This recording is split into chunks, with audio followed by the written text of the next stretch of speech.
Students, आज कल हम लोगों ने क्या पढ़ा हुआ था? कुछ याद है? टिश्यूज़, उत्तक। हाँ, प्लांट टिश्यूज़ पे थोड़ा सा इंट्रोडक्शन हुआ था और एनिमल टिश्यू यानी जंतु उत्तक पे हम लोगों ने डिटेल स्टडी की हुई थी। लेकिन आज हम लोग जो पढ़ने जा रहे हैं वो है पाचन तंत्र। तो सुना ही होगा पाचन तंत्र यानी डाइजेस्टिव सिस्टम। तो आज जो हम लोग पढ़ेंगे वो है पाचन तंत्र, डाइजेस्टिव सिस्टम, पाचन तंत्र।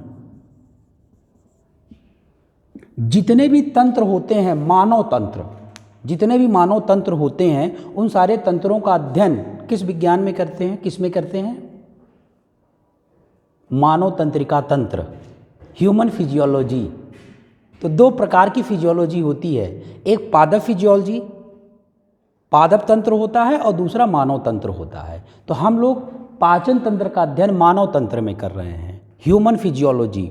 तो मानव तंत्र में कितने तंत्र होते हैं? यानी ह्यूमन फिजियोलॉजी में बहुत सारे तंत्र होते हैं। पाचन तंत्र, तंत्रिका तंत्र, उत्सर्जन तंत्र, प्रजनन तंत्र, रक्त परिसंचरण तंत्र, ऐसे देखा जाए तो बहुत सारे तंत्र होते हैं। तो उसमें से एक तंत्र है पाचन तंत्र, डाइजेस्टिव सिस्टम।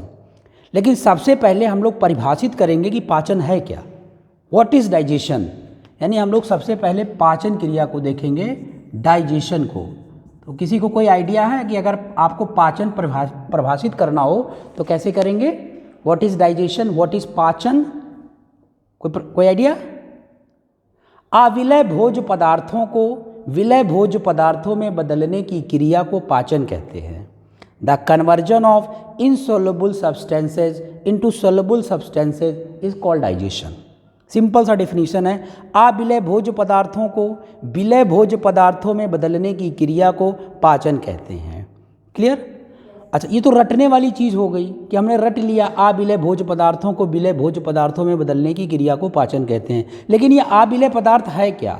अभी हम लंच करते हैं, खाना खाते हैं, तो हमने रोटी लिया, रोटी का एक टुकड़ा लिया, तो रोटी एक फूड हो गया। क्लियर?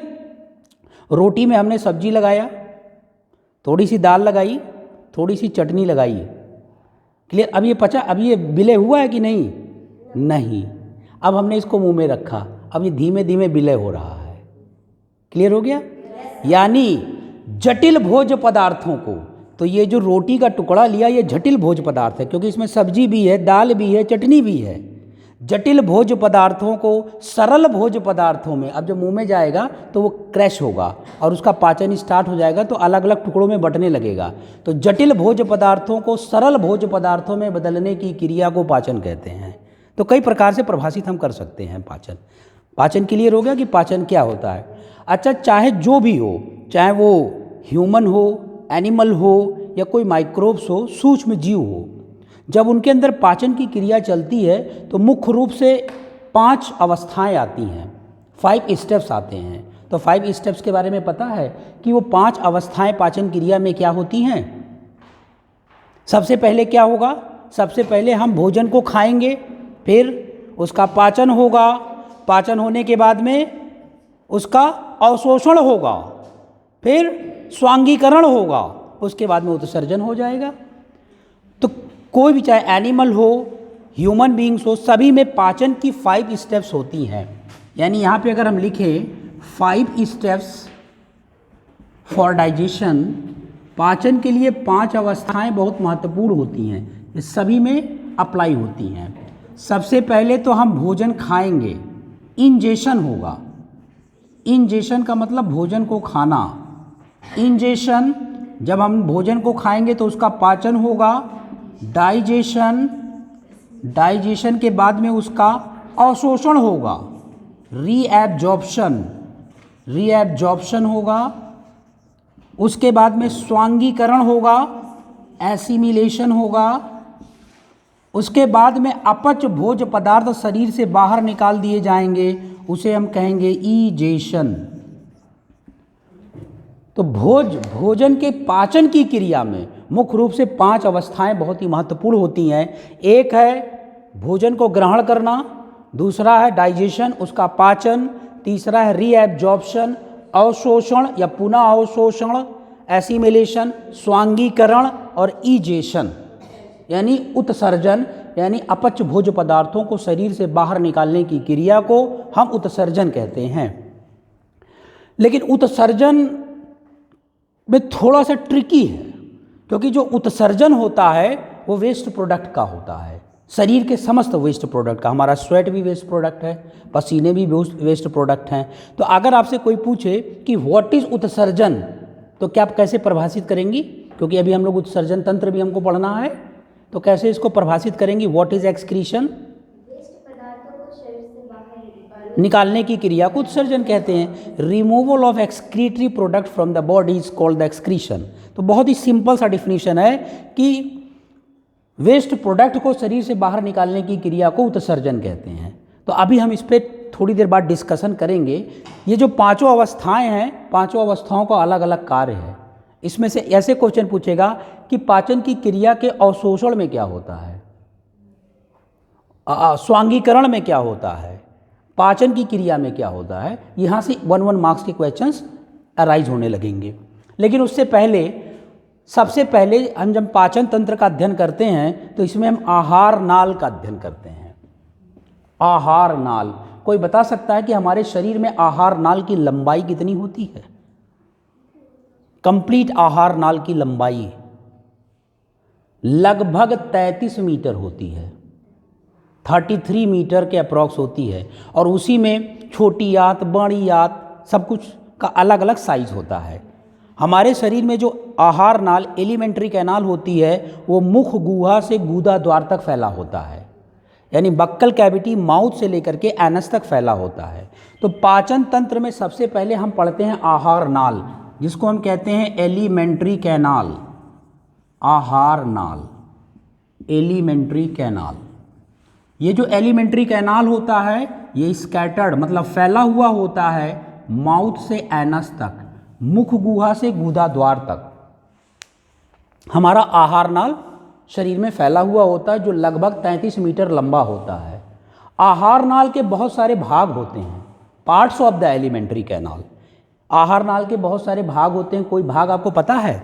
एक तो मुंह है, जिसको हम मुख गुहा कहते हैं। तो आइए देख लेते हैं आहार नाल के कितने भाग होते हैं। एक तो होता है बक्कल कैविटी, मुख गुहा। दूसरा होता है फायरेंक्स, ग्रसनी, इसको कहते हैं ग्रसनी। तीसरा होता है ग्रास नाल, ईसोफेगस। इसी ग्रास नाल को और क्या हम कहते हैं? Food pipe. इसी ग्रास नाल को ही हम फूड पाइप कहते हैं। इसी को हम कहते हैं फूड पाइप। फिर हमारा आता है आमाशय, एस्टमक। एस्टमक के बाद हमारा आता है आंत, इंटेस्टाइन। आंत कितने प्रकार की होती है? 2, क्षुद्र आंत, बड़ी आंत, बृहद आंत। यानी इसको अगर हम देखें तो SI मतलब स्मॉल इंटेस्टाइन, LI मतलब लार्ज इंटेस्टाइन, छोटी आंत और बड़ी आंत। लेकिन छोटी आंत और बड़ी आंत के भी विभिन्न भाग होते हैं। तो कोई आइडिया है कि छोटी आंत के क्या क्या भाग होते हैं? छोटी आंत के भाग होते हैं डियोडेनम, अभी सब इसके बारे में बता रहे हैं, जेजुनम, जेजुनम। बड़ी आंत के भाग होते हैं कोलन, सीकम, रेक्टम। इसमें एक भाग होता है इलियम। तो ये भाग होते हैं छोटी और बड़ी आंत के, डियोडेनम, जेजुनम, इलियम। बड़ी आंत के होते हैं कोलन, सीकम, रेक्टम। अब आंत से एक प्रश्न पूछा जाएगा कि वो कौन सी आंत होती है जिसकी साइज सबसे बड़ी होती है? छोटी आंत। क्लियर? इसकी लंबाई कितनी होती है? हाँ, अप्रॉक्सीमेटली 6 से 7 मीटर लंबी होती है छोटी आंत की। अब बड़ी साइज से बहुत लोग सोचें बड़ी है तो बड़ी होगी साइज इसकी, तो ऐसा नहीं होता। छोटी आंत की साइज सबसे बड़ी होती है। चलिए, तो ये तो हमारा एक स्केच डायग्राम हो गया है। अब 1 बाय 1 एक एक पर हम लोग डिस्कस करेंगे, तब हम उस पर आएंगे। क्लियर? तो ये आपने चार्ट ड्रॉ कर लिया है, तो ड्रॉ कर लीजिए। क्लियर। जैसे जब साथ में या तो फिर ड्रॉ करते रहिएगा, ड्रॉ करते रहिए। आहार नाल के भाग, duodenum, jejunum, ileum, colon, caecum, rectum. अच्छा, यही कुछ हम डिस्कशन करते रहेंगे, क्लियर। डिस्कशन ये करते रहेंगे कि ये जो सीकम होता है, सीकम मांसाहारी प्राणी या सर्वाहारी प्राणियों में पूर्ण विकसित नहीं होता है। सीकम शाकाहारी प्राणियों, हर्बीवोरस एनिमल में पूर्ण विकसित होता है। क्लियर। क्यों पूर्ण विकसित होता है? क्योंकि सेलुलोज का पाचन सीकम में होता है और ज़्यादातर शाकाहारी प्राणी पत्तियां खाते हैं और सेलुलोज पत्तियों में विद्यमान होता है। क्लियर। तो शरीर के किस भाग में सेलुलोज का पाचन होता है? प्रश्न ये होगा सीकम में। क्लियर। लेकिन हम लोग भी तो सेलुलोज खाते हैं, साग सब्जी खाते हैं, तो साग में पत्ती होती है, तो पत्ती है तो सेलुलोज होगा। क्लियर। तो हमारे शरीर में जब सीकम पूर्ण विकसित नहीं होता है तो इसका पाचन कहाँ होता है? इसका पाचन हमारे शरीर में डियोडेनम में होता है। मनुष्यों या जंतुओं या सर्वाहारी प्राणियों के शरीर में सेलुलोज का पाचन डियोडेनम में होता है, शाकाहारी प्राणियों में सेलुलोज का पाचन सीकम में होता है।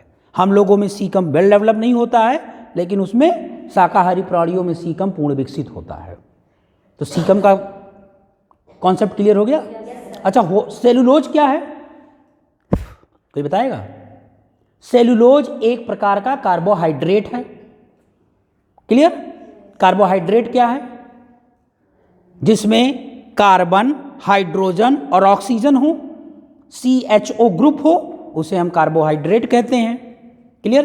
कार्बोहाइड्रेट मुख्य रूप से 3 प्रकार का होता है: मोनोसैकेराइड, डाइसैकेराइड, पॉलीसैकेराइड। मोनो मतलब एक, डाई मतलब 2 केमिस्ट्री की लैंग्वेज में, और पॉली का मतलब मोर देन 2, जिसमें 2 से ज़्यादा हों। मोनो जिसमें शर्करा के 1 अणु पाए जाते हों, शुगर के 1 मॉलिक्यूल्स पाए जाते हों। डाई जिसमें शर्करा के 2 अणु पाए जाते हों।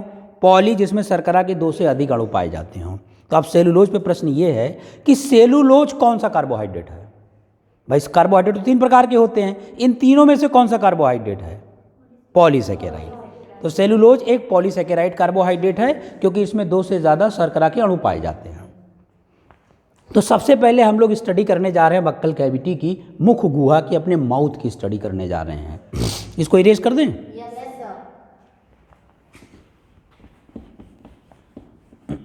हमारे मुख में कितने प्रकार के जॉज, कितने प्रकार के जबड़े, कितने जबड़े होते हैं? जबड़ा। सबसे पहले हम लोग स्टडी करने जा रहे हैं बक्कल कैविटी की। तो हमारे बक्कल कैविटी में जबड़े कितने होते हैं? 2 जबड़े होते हैं ना, ऊपरी जबड़ा, निचला जबड़ा। 2 टाइप के इसमें जॉज होते हैं। अगर हम जॉज की बात करें तो हमारे माउथ में 2 प्रकार के जॉज होते हैं, अपर जा एंड लोअर जा। अपर जा एंड लोअर जा, 2 प्रकार के हमारे में जॉज होते हैं। और दोनों जबड़ों में हमारे दांत विन्यासित होते हैं, दंत विन्यासित होते हैं। क्लियर। हमारे शरीर, हमारे मुख में, बक्कल कैविटी में। अच्छा, एक प्रश्न और इसी पे है कि मुख यानी माउथ और बक्कल कैविटी में क्या डिफरेंस है? भाई हम इसको मुख भी माउथ भी कह सकते थे ना, लेकिन हमने माउथ नहीं कहा, हमने इसको बक्कल कैविटी कहा। बक्कल कैविटी के बीच में ये जो स्पेस है यही माउथ है। ये जो ये सब बक्कल कैविटीज़ हैं, इसके बीच में जो स्पेस है दैट इज़ माउथ, यही हमारा माउथ है। क्लियर। लेकिन अक्सर देखा जाए जब माउथ की बात होती है तो पूरा उसका चेहरा सब लोग देखने लगते हैं ना। बक्कल कैविटी के बीचों बीच में जो स्पेस है that is called the mouth. तो सबसे पहले हम इसमें पढ़ लेते हैं दंत, दांतों का अध्ययन कर लेते हैं, क्योंकि दांत हमारे दोनों प्रकार के जबड़ों में हैं, अपर जा और लोअर जा दोनों में। तो सबसे पहले हम डेंटिशन की स्टडी कर लेते हैं, दांत की। दांत हमारे बक्कल कैविटी में कितने प्रकार के होते हैं? 4 प्रकार के होते हैं। सही कहा। एक को हम कहते हैं इंसीजर। इंसीजर इसको कैपिटल I लेटर से डिनोट करते हैं। दूसरे को हम कहते हैं कैनाइन, इसको हम कैपिटल C लेटर से डिनोट करते हैं। तीसरे को क्या कहते हैं? प्रीमोलर। तीसरे को हम कहते हैं प्रीमोलर, इसको पीएम लेटर से डिनोट करते हैं। चौथे को कहते हैं मोलर, इसको कैपिटल एम लेटर से डिनोट करते हैं। तो मनुष्यों के शरीर में या जंतुओं के शरीर में मुख्य रूप से 4 प्रकार के दंत पाए जाते हैं। इंसीजर अपर जा में भी होगा, लोअर जा में भी होगा। इंसीजर का कार्य क्या है? Biting of teeth. इंसीजर को हम बाइटिंग, काटने वाले दांत कहते हैं। ये वाले आगे वाले जो दांत हैं इसको हम बाइटिंग टीथ कहते हैं, काटने वाले टीथ। सेकेंड, कैनाइन, ये किनारे होते हैं, किनारे वाले, चीड़ने फाड़ने वाले जो मांस ओस खाते हैं। क्लियर? इसलिए हम इसको टीयरिंग टीथ कहते हैं, चीड़ फाड़ करने वाले दांत। और ये जो दोनों दंत हमारे होते हैं, प्रीमोलर और मोलर जो दंत होते हैं, ये ग्राइंडिंग टीथ होते हैं। ग्राइंडर होता है ना, मशीन, मसाला पीसने वाला। क्लियर? तो जैसे वो ग्राइंड करता है मसालों को, वैसे भोजन को हमारा ये वाले दांत भोज पदार्थों को ग्राइंड करते हैं, पीसने का काम करते हैं। तो ये हमारे ग्राइंडिंग टीथ होते हैं। तो टीथ 4 प्रकार का होता है और ये इनका फंक्शन है। अच्छा, अब प्रश्न ये है डेंटल फार्मूला पे प्रश्न पूछा जाता है, दंत सूत्र पर। बताइए, सारे जंतुओं का दंत सूत्र अलग अलग होता है। मनुष्यों का सारे मनुष्य का दंत सूत्र एक होगा, लेकिन भिन्न प्रकार के जंतुओं का जो दंत सूत्र होगा, डेंटल फार्मूला होगा, वो अलग अलग होगा। तो कोई आइडिया है कि मनुष्यों का दंत सूत्र क्या है? चलिए हम बताते हैं। अब इसके बाद हम पढ़ने, बेटा नोट कर लिए ना? नोट कर लो। बाइटिंग टीथ, काटने वाले दांत। टीयरिंग टीथ, चीड़ फाड़ करने वाले दांत। ग्राइंडिंग टीथ, पीसने वाले दांत, ग्राइंड करने वाले टीथ।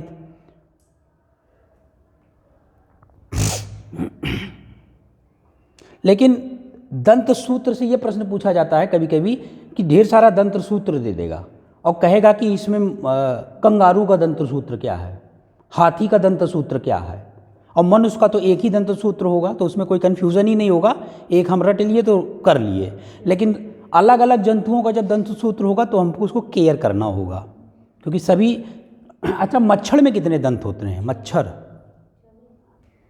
हाँ बताओ। 82 दांत नहीं होते हैं। मच्छर में दांत होते हैं, आरी के शेप में होते हैं, हमारी तरह बड़े बड़े नहीं होते हैं। माइक्रोस्कोपिक, जब हम माइक्रोस्कोप से देखते हैं तो अरिये शेप में उनमें दंत दिखाई देते हैं। मिटाए बेटा? अब आइए हम लोग डेंटल फार्मूला पे आते हैं, दंत सूत्र पे आते हैं।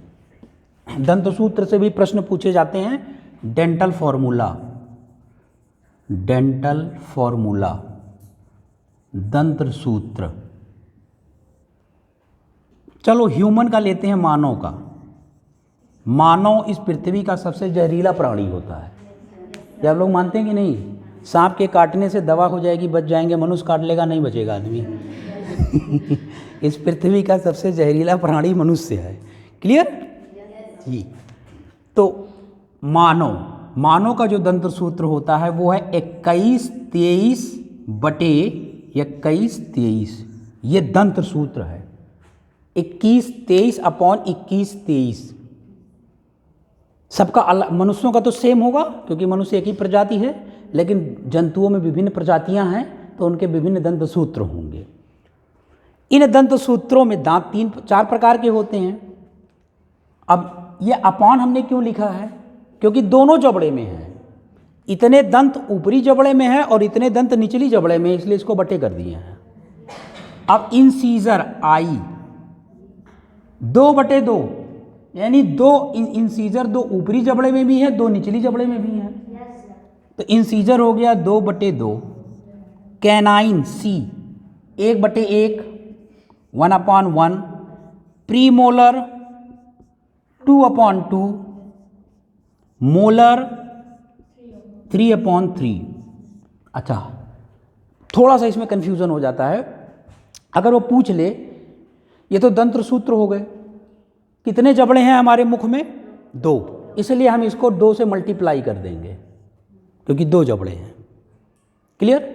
अब ये भी, यहाँ भी ऊपरी जबड़ा भी है और निचली जबड़ा भी है, इंसीजर ऊपर भी हैं और नीचे भी हैं, तो इसलिए इसको भी 2 से मल्टीप्लाई, इसको भी 2 से मल्टीप्लाई। टोटल यहाँ मैथ का फार्मूला नहीं अप्लाई होगा। अभी देखिएगा, आप कहेंगे तो मैथ का लॉजिक ही नहीं लग रहा, फिर भी मैथ के सही आ जा रहा है आंसर, तो यहाँ मैथ का लॉजिक नहीं लगेगा। अब ये बताना है कि एक अडल्ट ह्यूमन बीइंग में, अगर एडल्ट है ह्यूमन, तो उसमें नंबर ऑफ टीथ कितने होते हैं, टोटल नंबर ऑफ टीथ। हम लोगों में टोटल नंबर ऑफ टीथ कितने होंगे जब एडल्ट हो जाता है? 32, 32 दांत होते हैं। क्लियर। आइए कैलकुलेट करते हैं कि 32 दांत कैसे होते हैं। कुछ नहीं करना है, इन सबको जोड़ करके इससे गुणा कर देना, मल्टीप्लाई कर देना है। यही दंत सूत्र हमें याद रखना होगा, इसी से क्लियर होगा। ये मनुष्य का दंत सूत्र है, 2 + 1 + 2 + 3 अपॉन 2 + 1 + 2 + 3 टोटल मल्टीप्लाई बाई 2। कितना हो गया ऊपर? 8। 8 अपॉन 8 मल्टीप्लाई बाई 2, 8 दूना 16 + 8 2 जा, टोटल नंबर ऑफ टीथ निकल आए 32 दांत। क्लियर। तो एक एडल्ट ह्यूमन बीइंग्स में टोटल नंबर ऑफ टीथ 32 होते हैं, ये तो क्लियर हो गया। लेकिन वो टोटल नंबर ऑफ टीथ ना पूछ करके अगर अलग अलग पूछ ले, इंडिविजुअल पूछ ले कि एक एडल्ट ह्यूमन बीइंग्स में इंसीजर कितने होते हैं, कैनाइन कितने होते हैं, प्रीमोलर कितने होते हैं, सिंपल सा जैसे इसको लगाया है वैसे इसको लगाइए। आइए इसको देखते हैं। 2 2 जा प्लस 2 2 जा, टोटल नंबर ऑफ टीथ 8 होते हैं। क्लियर। इसमें भी देखिए, कैनाइन 2 + 2 हो जाएगा ना, = 4। इसमें 4 + 4 8, इसमें 6 + 6 12, दोनों को मल्टीप्लाई करके ऐड कर दिए हैं, तो अलग अलग दांत निकल गए। हमारे शरीर में एक एडल्ट ह्यूमन बीइंग्स में टोटल नंबर ऑफ इंसीजर 8 होते हैं, कैनाइन 4 होते हैं, प्रीमोलर 8 होते हैं, मोलर 12 होते हैं। तो अलग अलग दंत भी पूछा जाता है कि अलग अलग दंत क्या होता है। इसमें स्टूडेंट गलती कहाँ करता है, ये मल्टीप्लाई नहीं करता है, तो ज़्यादातर बच्चे 4 ही बताते हैं कि इंसीजर 4 ही होता है, लेकिन इसके अकॉर्डिंग 4 नहीं होता है। हमारे माउथ में 8 इंसीजर्स होते हैं। चलिए सपोज एलिफेंट है, एलिफेंट में कैनाइन होगा? नहीं होगा। एलिफेंट तो मांसाहारी प्राणी नहीं है ना, तो उसमें कैनाइन कहाँ होंगे? कैनाइन 0 होंगे। अपर जा में भी 0 होंगे, लोअर जा में भी 0 होंगे। रैट है, चूहा है, कैनाइन नहीं होंगे। चीड़ने फाड़ने वाले मांसाहारी प्राणी है नहीं। रैबिट है, नहीं होंगे, वो भी जो है शाकाहारी प्राणी हैं। तो जितने भी शाकाहारी प्राणी होते हैं उसमें कैनाइन, चीड़ने फाड़ने वाले दंत अल्प विकसित होते हैं या ना के बराबर होते हैं। सबसे ज़्यादा कैनाइन टीथ सर्वाहारी या मांसाहारी प्राणियों में विकसित होते हैं। अच्छा, मान लीजिए कि एक हम ऐसे जर्नली एक दंत सूत्र दे रहे हैं 1003 अपॉन 1002। बताइए इसमें टोटल नंबर ऑफ टीथ कितने हैं? सपोज किसी का दंत सूत्र ये है, इसका मतलब ये हुआ कि इसमें इंसीजर तो है, कैनाइन 0.0 मतलब कैनाइन भी नहीं है, प्रीमोलर भी नहीं है, लेकिन मोलर है। टोटल नंबर ऑफ टीथ कितने होंगे? 4/3 मल्टीप्लाई बाई 2 कितने हो गए?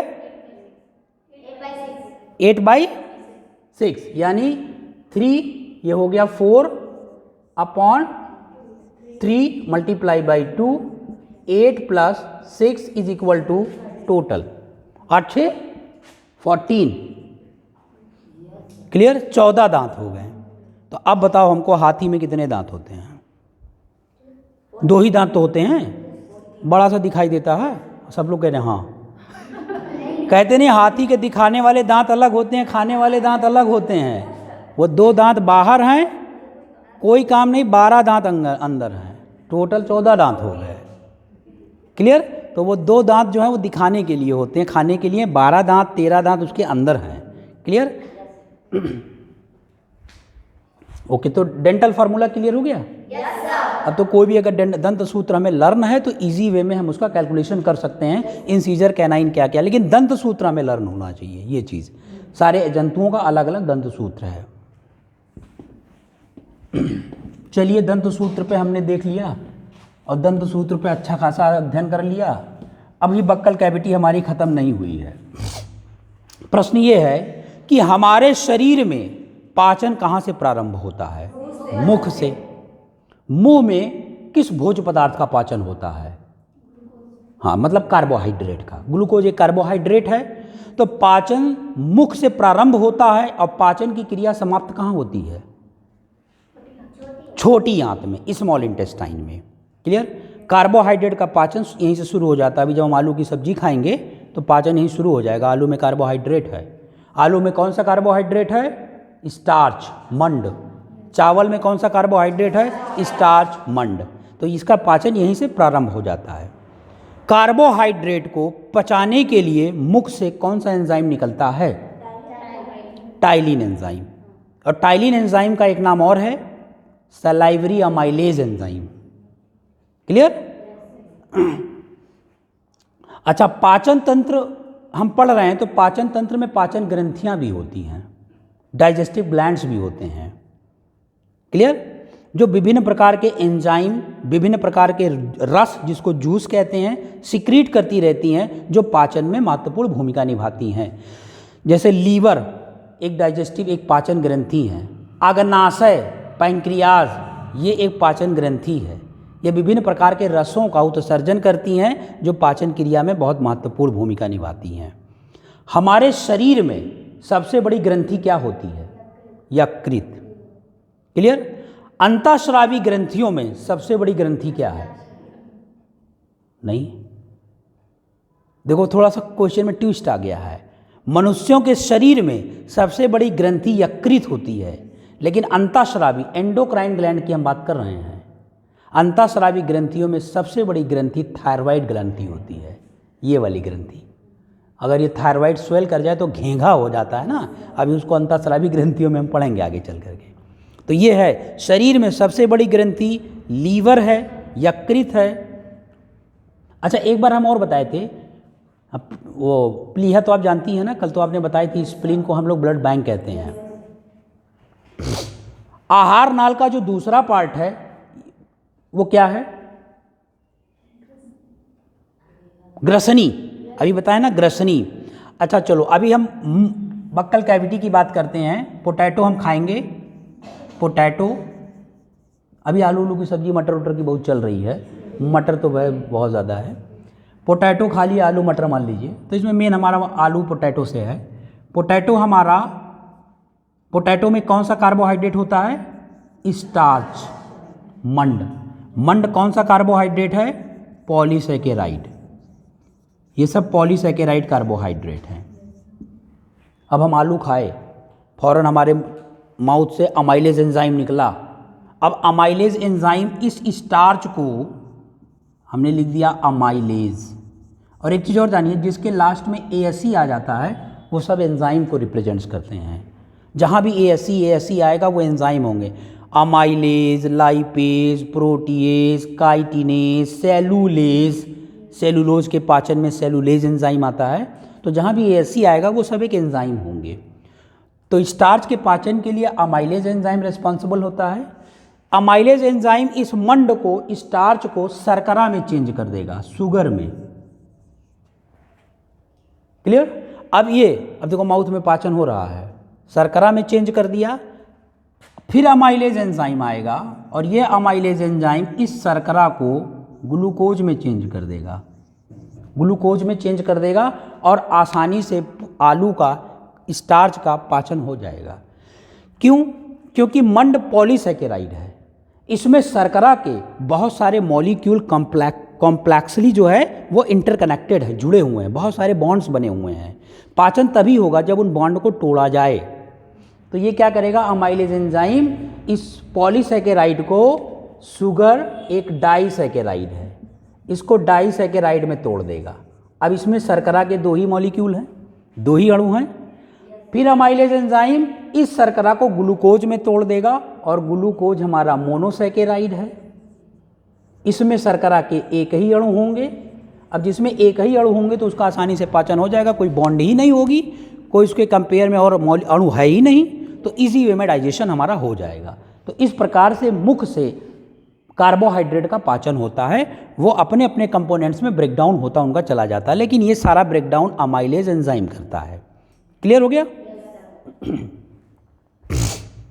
अच्छा, अब इसी में देख लेते हैं, अभी आगे डाइजेशन जब पढ़ेंगे तो उसमें हम लोग सारे डाइजेस्टिव एंजाइम को देख लेते हैं। फेरिंक्स, दूसरा हमारा आहार नाल का जो प्रकार है वो है फेरिंक्स, जिसको हम कहते हैं ग्रसनी।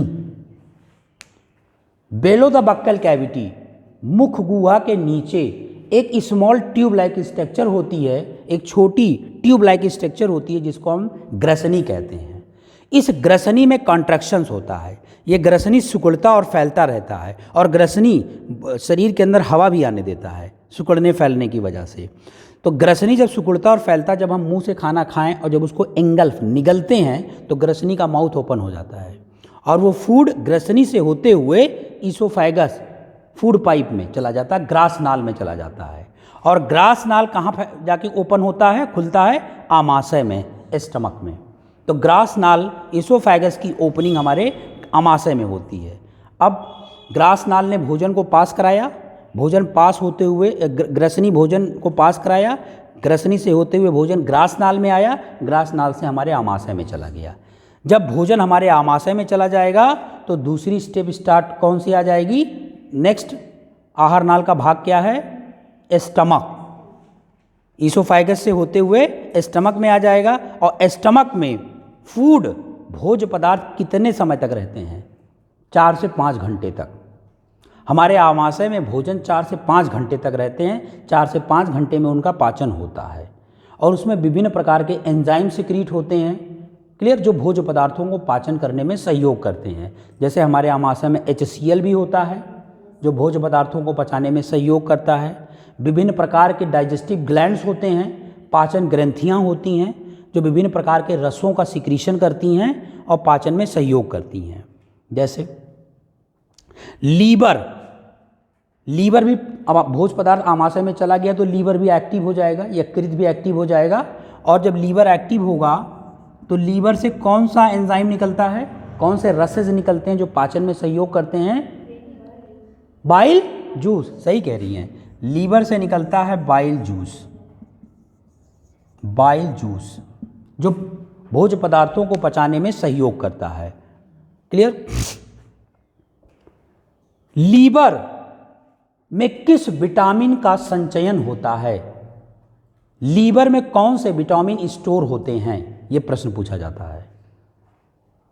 लीवर में, यकृत में, अभी मैं शायद कल या परसों यूपीएससी का देख रहा था पेपर, तो उसमें ये प्रश्न दिया हुआ था कि यकृत में किस विटामिन का संचयन होता है। तो याद रखिएगा, यकृत में विटामिन ए और डी का ही संचयन होता है, बाकी किसी विटामिन का संचयन नहीं होता है। विटामिन ए एंड डी, ए आँखों की रोशनी बढ़ाता है, डी हड्डियों को मजबूत करता है। डी सनलाइट से मिलता है, अर्ली मॉर्निंग के सनलाइट से। क्लियर? और विटामिन ए तो आप समझ ही रहे होंगे, कैरेट है, गाजर है, हरी सब्जियां हैं, इन सब से मिलता है। तो लीवर में विटामिन ए और डी का संचयन होता है, बाकी किसी विटामिन का संचयन नहीं होता है। क्लियर? लीवर से एक केमिकल सब्सटेंस, एक रासायनिक पदार्थ भी निकलता है जो भोज्य पदार्थों को पचाने में सहयोग करता है, और वो रासायनिक पदार्थ जो होता है जो लीवर से निकलता है, अगर हमारे शरीर में कोई जर्म, कोई बैक्टीरिया, वायरस एंटर कर गया है तो उसको भी किल करने में सहयोग करता है। वो कौन सा रासायनिक पदार्थ है? नहीं, वो तो आमाशय से निकलता है, लीवर की बात हो रही है। लीवर से, यकृत से वो कौन सा रासायनिक पदार्थ निकलता है जो जीवाणुओं को, विषाणुओं को नष्ट करने में सहयोग करता है? वो होता है हिपैरिन। इससे जो रासायनिक पदार्थ निकलता है उसको हम कहते हैं हिपैरिन। ये हिपैरिन जर्म्स को, जो डिजीज कॉज करने वाले जर्म्स होते हैं, उनको किल करने में सहयोग करता है। क्लियर? यकृत का दूसरा नाम क्या है? कोई बता सकता है? यकृत का दूसरा नाम है हैपर। हिपैरिन ही से बन गया है, ये आयन हटा दो, तो यकृत का दूसरा नाम होता है हैपर। तो यकृत को हैपर के नाम से भी जानते हैं। एक प्रश्न ये भी हो गया कि यकृत को और किस नाम से जानते हैं, उसको हैपर के नाम से जानते हैं, और यकृत से हेपारिन सिक्रीट होता है जो पैथोजेनिक, जो जीवाणु विषाणु को नष्ट करने में सहयोग करता है। ठीक। अच्छा, यकृत हमारे शरीर की सबसे बड़ी ग्रंथि होती है, इसका वजन वेट कितना होता है, कोई आइडिया है? लगभग ½ kg के बराबर होता है, ½ से 1 kg तक भी हो सकता है यकृत की साइज। क्लियर? तो यकृत से बाइल जूस निकलता है जो भोज्य पदार्थों को सहयोग करने में हेल्प करता है। ये क्लियर हो गया? यकृत की बात क्लियर हो गई। अभी पाचन ग्रंथि है ये सब, यकृत एक पाचन ग्रंथि है। दूसरी पाचन ग्रंथि हमने आपसे क्या बताया, क्योंकि भोज्य पदार्थ हमारा आमाशय में चला गया है, अब यहाँ पाचन होगा तो यही डाइजेस्टिव ग्लैंड को भी हम देख ले रहे हैं। दूसरा अग्नाशय हमने बताया है, पैंक्रियाज। पैंक्रियाज जो पत्ती के समान की संरचना होती है, लीफ लाइक स्ट्रक्चर होता है। अग्नाशय, अग्नाशय के अंदर बहुत सारे सेल्स होते हैं, कोशिकाएं होती हैं, और ये सेल्स इतने सारे होते हैं कि एक दूसरे के ऊपर ऐसे लोकेट होते हैं कि जैसे लगने लगता है आइलैंड। समुद्रों मुंद्रों में आप आइलैंड, टीला, टापू देखते हैं ना, उसी तरीके से लगते हैं। इसीलिए अग्नाशय को एक नाम से और जानते हैं, इजलेट्स ऑफ लैंगरहैंस। याद रखिएगा, इसको एक नाम से और भी जानते हैं, islets of Langerhans. Islets of Langerhans. Islet समझ नहीं, जिसको आइलैंड कहते हैं। जैसे आइलैंड हमको दिखता है एक टापू की तरीके से, वैसा ही अग्नाशय के अंदर विभिन्न प्रकार की कोशिकाएं हमको एक टापू की तरह दिखती हैं, इसीलिए हम इसको इजलेट्स ऑफ लैंगरहैंस कहते हैं। हमने आपको बताया कि अग्नाशय में बहुत सारी कोशिकाएं होती हैं, तो अग्नाशय में मुख्य रूप से 3 कोशिकाएं पाई जाती हैं। एक को हम कहते हैं अल्फा सेल, अल्फा कोशिका, ये अल्फा का सिंबल है। दूसरे को हम कहते हैं बीटा सेल, तीसरे को हम कहते हैं, ये डेल्टा का सिंबल है, डेल्टा सेल। तो अग्नाशय में, पैंक्रियाज में मुख्य रूप से 3 प्रकार की कोशिकाएं पाई जाती हैं, अल्फा सेल, बीटा सेल और डेल्टा सेल। कभी पूछ ले कि अग्नाशय में कितने प्रकार की कोशिकाएं पाई जाती हैं, तो ये 3 कोशिकाओं को आप याद रखिएगा। अग्नाशय से कौन सा जूस निकलता है, कौन सा रस निकलता है जो भोज्य पदार्थों को पचाने में सहयोग करता है? पैंक्रियाटिक जूस, अग्नाशय रस। सिंपल सी बात है, इसमें से जो रस निकलता है उसको हम कहते हैं पैंक्रियाटिक जूस, अग्नाशय रस। तो ये भी भोज्य पदार्थों को पचाने में सहयोग करता है। पैंक्रियाटिक जूस भी, अग्नाशय रस भी भोज्य पदार्थों को पचाने में सहयोग करता है। यहाँ तक क्लियर हुआ? अब जब पैंक्रियाज की बात आ गई है तो इसी पे एक चीज़ और डिस्कस कर देते हैं। हार्मोन्स का तो नाम सुना होगा, हार्मोन्स। हार्मोन्स एक रासायनिक पदार्थ होते हैं जो हमारे शरीर के ग्रंथियों के द्वारा निकलते हैं, विभिन्न प्रकार की ग्रंथियों के द्वारा निकलते हैं, और विभिन्न प्रकार से उनका अपना वर्क होता है। तो पैंक्रियाज से कौन सा हार्मोन निकलता है? इंसुलिन। ठीक, इंसुलिन पैंक्रियाज के किस सेल से निकलता है? Beta cell. देखिए पढ़ी हुई है, क्लियर। अल्फा सेल से कौन सा हार्मोन निकलता है? ओके, बता दे रहे हैं, ठीक है। तो पैंक्रियाज से कौन सा हार्मोन निकलता है? Insulin hormone. Insulin hormone pancreas से निकलता है, ये पॉइंट नोट करते रहिएगा। पैंक्रियाज इंसुलिन हार्मोन निकलता है। इंसुलिन हार्मोन किस सेल से निकलता है? बीटा सेल से। इसलिए इस सेल में थोड़ा कंफ्यूजन आता है, किस सेल से। अच्छा, अल्फा सेल कौन सा हार्मोन निकालता है? ग्लूकैगॉन हार्मोन। अल्फा सेल से जो हार्मोन निकलता है उसको हम कहते हैं ग्लूकैगॉन हार्मोन। डेल्टा सेल की स्टडी बहुत डिटेल अभी नहीं हो पाई है, इस पर भी रिसर्च वर्क चल रहे हैं, लेकिन हार्मोन्स की स्टडी हो चुकी है। डेल्टा सेल से जो हार्मोन निकलता है उसको कहते हैं सोमैटोस्टैनिन हार्मोन। सोमैटोस्टैनिन हार्मोन। सोमैटोस्टैनिन हार्मोन। क्लियर हो गया? तो तीनों, यानी सिर्फ हम ये जानते हैं कि पैंक्रियाज से एक हार्मोन निकलता है इंसुलिन, इंसुलिन हर जगह बुक में लिखा रहता है, लेकिन पैंक्रियाज से 3 हार्मोन निकलते हैं अलग अलग सेल से। अल्फा सेल से ग्लूकागॉन हार्मोन निकलता है, बीटा सेल से इंसुलिन हार्मोन निकलता है, डेल्टा सेल से सोमैटोस्टैनिन हार्मोन निकलता है। तो 3 प्रकार के हार्मोन्स निकलते हैं, नाम से ही क्लियर है। ग्लूकागॉन हार्मोन का क्या काम है? यस, हमारे ब्लड में ग्लूकोज के लेवल को मेंटेन करना। इंसुलिन हार्मोन का क्या काम है? हमारे ब्लड में शुगर के लेवल को मेंटेन करना। क्लियर? अगर हमारे शरीर में इंसुलिन की कमी हो जाए तो हमें क्या हो जाएगा? डायबिटीज़ हो जाएगा। और डायबिटीज़ कितने प्रकार की होती है? कई प्रकार की होती है। उसमें से एक होती है डायबिटीज़ मेलिटस, ये भी एक डायबिटीज़ का प्रकार है। तो अगर हमारे शरीर में इंसुलिन की कमी हो जा रही है तो हमको डायबिटीज़ शुगर हो जाएगा, मधुमेह रोग हो जाएगा। अच्छा, अगर हमारे शरीर में ग्लूकागॉन हार्मोन में कुछ डिसबैलेंस आ जाए तो हमें क्या हो जाएगा? तब भी हमें डायबिटीज़ होगा, लेकिन डायबिटीज़ का दूसरा प्रकार होगा डायबिटीज़ मेलिटस। ये कन्फ्यूज़न वाला चीज़ है। क्लियर? यानी डायबिटीज़ मेलिटस किस हार्मोन की कमी से होता है? तो जैसे आता है डायबिटीज़, उसमें इंसुलिन जरूर दिया होगा, क्योंकि बच्चा इंसुलिन पढ़ के आया है, फ़ौरन इसी पे टिक मार देगा, इंसुलिन डायबिटीज़ है तो इंसुलिन। मेलिटस पे ध्यान नहीं दिया। तो डायबिटीज़ मेलिटस ग्लूकागॉन हार्मोन की कमी से होता है, डायबिटीज़ इंसुलिन की कमी से होता है। क्लियर? सोमैटोस्टैनिन हार्मोन क्या करता है? हमारे बॉडी के, हमारे शरीर के प्रॉपर ग्रोथ में, प्रॉपर डेवलपमेंट में हेल्प करता है सोमैटोस्टैनिन हार्मोन। तो ये वाला कॉन्सेप्ट क्लियर हो गया, ग्लूकागॉन और ये सारी चीज़ें। ओके,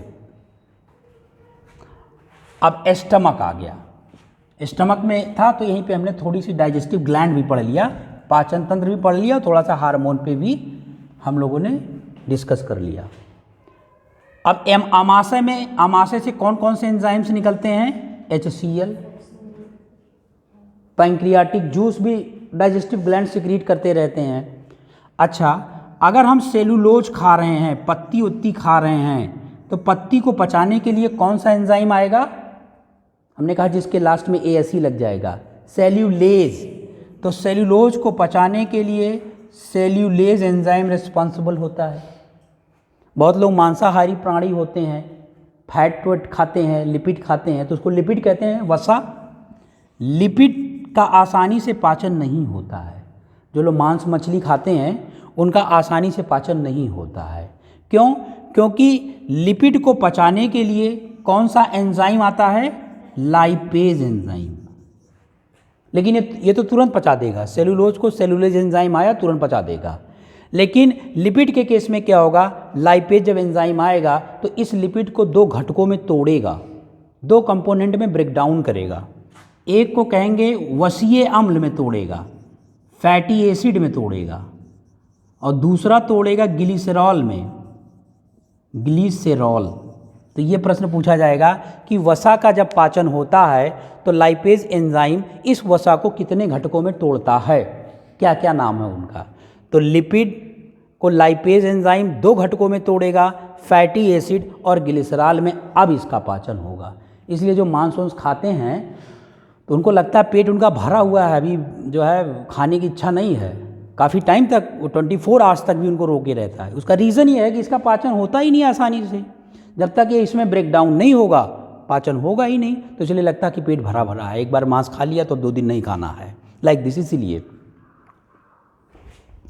तो ये क्लियर हो गया लाइपेज एंजाइम का कॉन्सेप्ट। ठीक, अच्छा, नेक्स्ट है काइटिन का नाम सुना है? काइटिन। जितने भी कीट होते हैं, कीटों का जो बाहरी आवरण होता है वो काइटिन नामक कार्बोहाइड्रेट का बना होता है। ये भी प्रश्न है कि कीटों का बाहरी आवरण किसका बना होता है? तो कीटों का बाह्य आवरण जो होता है वो काइटिन का बना होता है। तो भाई काइटिन का बना होता है तो बहुत लोग काइटिन का भी सेवन करते हैं, चाहे वो एनिमल हो कुछ भी हो। क्लियर? तो अगर हमारे शरीर में कहीं ना कहीं से काइटिन चला गया तो काइटिन का पाचन कौन करेगा?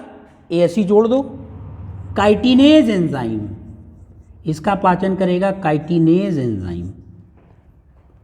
तो अब काइटिन क्या है? क्लियर हो गया।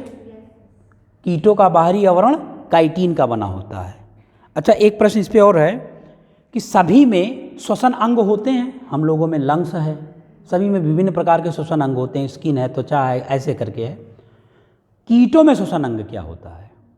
कीटों के श्वसन अंग को क्या कहते हैं? वाक।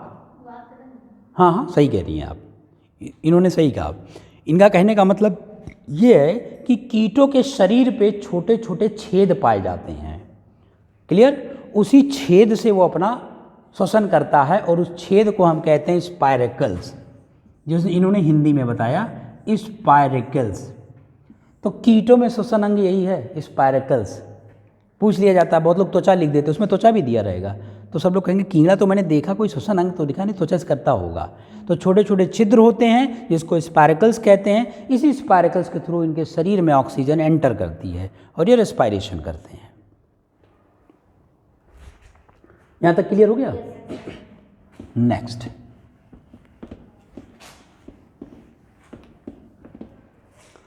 तो ये तो बात हो गई आमाशय की, भोज्य पदार्थ आमाशय में चला गया।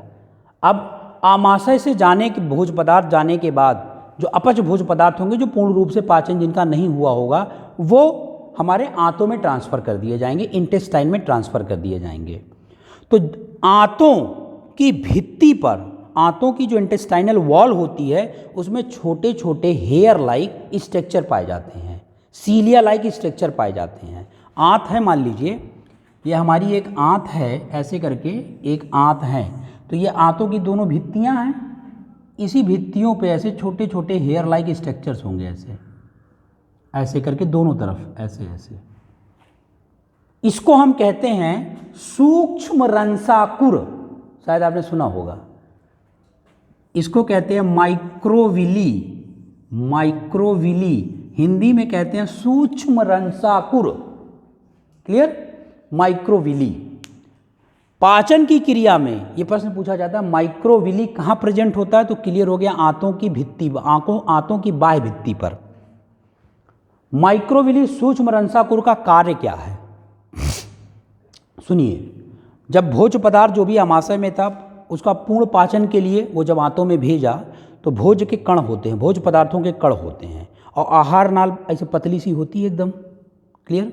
अब मान लो भोज्य पदार्थ का कण इतना बड़ा है जो भेज रहा है, तो क्या इसमें एंटर कर जाएगा? नहीं कर पाएगा ना, बहुत ज़बरदस्ती करेगा तो ये वॉल फट जाएगी। तो ये अब यहाँ पे कार्य आ जाता है सूक्ष्म रंसाकुर का। सूक्ष्म रंसाकुर क्या करता है कि इस आंत के सरफेस एरिया को बढ़ा देता है। जब ये सरफेस एरिया बढ़ेगा तो भोजन आसानी से चला जाएगा, पहला कार्य। दूसरा, जब ये भोज्य पदार्थ इसमें एंटर करता है तो ये आंतों की भित्ति से ना रगड़ खाए, उस रगड़ से बचाता है माइक्रोविली, सूक्ष्म रंसाकुर। तो इसका मतलब ये हुआ कि सूक्ष्म रंसाकुर आंतों के सरफेस एरिया को बढ़ा देता है और पाचन की क्रिया में सहयोग करता है। यही सूक्ष्म रंसाकुर का कार्य है, माइक्रोविली का कार्य है। क्लियर हो गया माइक्रोविली?